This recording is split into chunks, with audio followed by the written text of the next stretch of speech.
வணக்கம். Mission of ஆண்ட்ரூவின் ஒரு நிமிடம். ஒரு காலகட்டங்களிலும் ஒரு பொருள்களின் மாற்றங்கள் மாறிக்கொண்டேதான் இருக்கின்றன. ஒரு காலத்தில் இங்கு பேனாக இருந்தது, அதன் பின்பு பால் பாயிண்ட் பென் என்று வந்தது, அதற்கு பிறகு ஜெல் பென் என்று மாறிக்கொண்டிருக்கின்றது. ஒரு காலகட்டத்தில் சைக்கிளில் சென்றோம், அதன் பின்பு பைக் வந்தவுடன் சைக்கிளின் மதிப்பு குறைய ஆரம்பித்து விட்டது.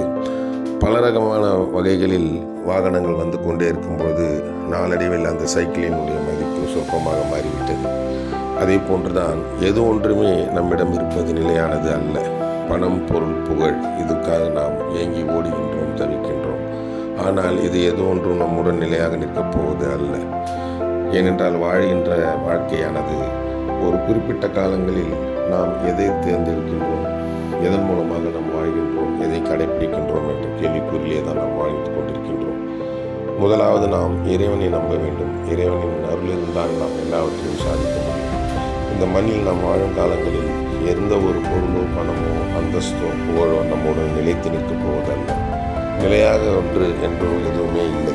நம் வாழ்க்கையில் நிலைத்தன்மையுள்ள நாம் வாழ வேண்டும் என்றால் இறைவனை நாட வேண்டும்.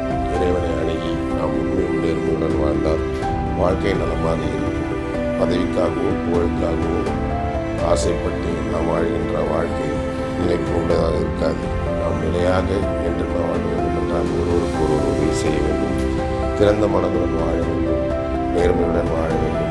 இறைவனை முழுமையாக நாம் நாடி அவர்களிடம் வாழ்க்கை ஒப்படைத்து வாழ்ந்தால் வாழ்க்கை சிறக்கும். வாழ்க்கையில் நாம் எதிர்பார்க்கின்ற வெற்றிகளை அடையலாம். நன்றி.